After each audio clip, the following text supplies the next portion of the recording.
আমরা এখনো দেখছি যে জুলাই সনদ বাস্তবায়ন প্রশ্ন এবং আইনি ভিত্তির প্রশ্নে আটকে আছে।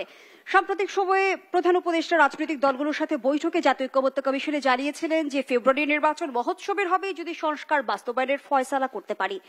জুলাই সনদের সাথে নির্বাচন কি সম্পর্কিত? আচ্ছা, আমি ওটার আগে একটু ছোট্ট একটা মন্তব্য করি, কারণ এখানে আলোচনার অনেক দিক আসছে। আলোচনার নিশ্চয়ই এগুলো খুবই জরুরি। আমি বিশেষ করে মনে করি এই আলোচনাটা যখন পাবলিকের কাছে যায় তাদের চিন্তার দ্বারা উন্নত হয়, উন্মোচিত হয়, এবং তার থেকে আমরা ফিডব্যাক নিয়ে আমাদেরও বিবেচনা করতে পারি। সেই জন্য আমি এটাকে খুব পজিটিভ ধরি। আমি খালি মন্তব্য করছি কারণ আলোচনার সুযোগ নেই বলি। দেখেন, আমরা যখন সংসদ নির্বাচনের কথা নিয়ে আলোচনা করি এটা কিন্তু পুরো শাসনতান্ত্রিক বিষয়, এটা তো এক কথায় উত্তর নাই। আপনি উভয় দ্বিকক্ষ যদি বলেন আমরা তো ঘোরতর দ্বিমত করেছি, তাহলে দ্বিকক্ষ কেন সেটা তো মানুষকে বুঝাই করতে হবে, সে আলোচনায় আমরা তুললাম না। আমরা এখনকার যে সিস্টেম আছে, যে পার্লামেন্ট, এই সিস্টেমে কি ডেভেলপ করবে না অন্য সিস্টেমে ডেভেলপ করবে? আমরা তো মনে করি এর সাথে জড়িত হচ্ছে স্থানীয় সরকার পরিষদ। আপনি যদি স্থানীয় সরকার পরিষদকে, যেটাকে বলা আছে স্থানীয় শাসন, সেইটাকে যদি করতে পারি, পার্লামেন্ট যদি হয় আইন প্রণয়ন এবং রাষ্ট্রযন্ত্রের রক্ষণাবেক্ষণ, তখন এখনকার পদ্ধতির বাইরে অন্য পদ্ধতির কথা বলা দরকার। 90 দশক থেকে আমরা বলছি, কিন্তু আমি বলি পিসমল কোনো সলিউশন নাই। এই ব্যাপারে পরিষ্কার বক্তব্য, এখনকার নির্বাচনকে সামনে রেখে নতুন আলোচনার কোনো সুযোগ নাই। সুযোগ আছে, আমরা নির্বাচনে অংশগ্রহণ করার সময় আমাদের নির্বাচন ইস্তেহারে সেটা তুলে ধরবো, জনগণ গ্রহণ করবে বা আগামীতে আলোচনা করব। এবার আপনার কথা ছোট্ট উত্তর, বেশি দরকার নেই। হ্যাঁ, আমি তো দেখছি যে এই যে দেখেন এখন মাসটা কোনটা, আমরা অক্টোবর মাসে প্রায় চলে আসলাম।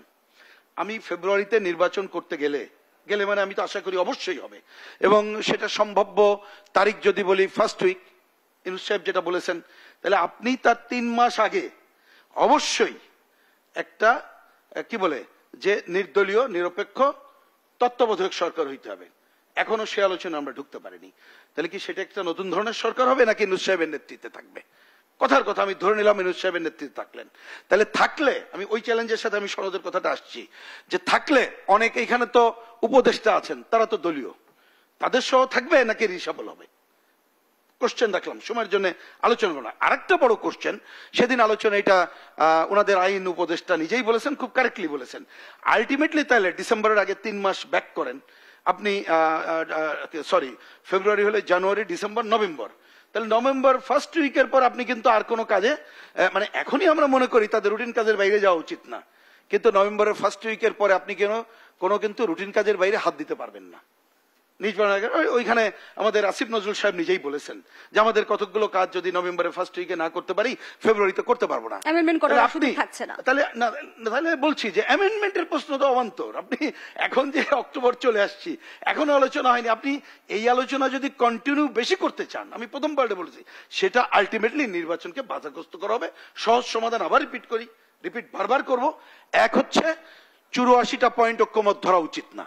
যেসব পয়েন্টে শতভাগ ঐক্যমত্য সেটা হবে ঐক্যমত্য, বাকিটা নোট অফ ডিসেন্ট, ঘোরতর দ্বিমত, যার যার জায়গায় থাকুক, তাহলে ওইটা ঐক্যমত হতে হবে। 2 নম্বর, যেটা ঐক্যমত্য হয়েছে, যেটা এখনকার আইন পারমিট করে, কালকেই সেটা বাস্তবায়ন করুক, কোনো সমস্যা নেই। আর সংবিধান সংশোধনের সাথে জড়িত এর জন্য অন্য সব আলোচনাকে নাকচ করি আমরা অন্তত পক্ষে, এবং অপ্রয়োজনীয় এবং সম্ভব না, এখন আলোচনাও সম্ভব না। সুযোগ থাকলে আমরা যদি প্রথম দিকে করতাম, কোনো প্রশ্ন গণভোট অন্য হয়তো ভাবতে পারতাম, কিন্তু এখন সেই সুযোগ নেই। সুতরাং এই আলোচনা আনা মানে হচ্ছে আপনি আজকে যেটা নিয়ে এখানে করেছেন, নির্বাচন এবং চ্যালেঞ্জ, আমি দেখি ফেব্রুয়ারিতে নির্বাচন বাধাগ্রস্ত করাটাই হচ্ছে প্রধান বিষয়। যার জন্য কিন্তু সনদ এবং স্বাক্ষর আপনি যেভাবে তারা সাজিয়ে এখনো বলছে, বিশেষ করে বাস্তবায়ন পদ্ধতি এবং ভূমিকা যেটা বিতর্কিত রেখে যদি তারা যেতে চায়, তাহলে আমি দেখি এই সনদের আলোচনা, স্বাক্ষরের আলোচনা ফেব্রুয়ারির নির্বাচনকেই বাধাগ্রস্ত করবে বলে আমি পরিষ্কার মনে করি।